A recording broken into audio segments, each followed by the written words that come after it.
کہ کیا کچے کا کمانڈر جو ہے ڈاکوؤں کا، وہ اگر عدالت سے بیل لینے کے لیے جائے گا تو اس کو یہ سہولت میسر ہوگی کہ وہ گاڑی میں بیٹھ کے حاضری لگائے، یا جو نیا قانون آیا ہے بائیو میٹرک کا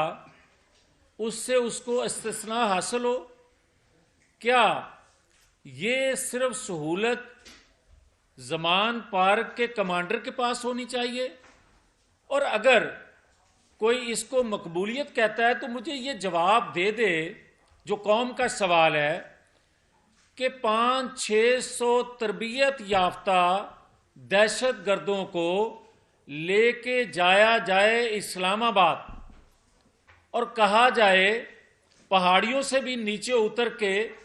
لوگ جو ہیں وہ پولیس فورس پر حملہ آور ہوں، تو اس کو کہا جائے یہ مقبولیت ہے،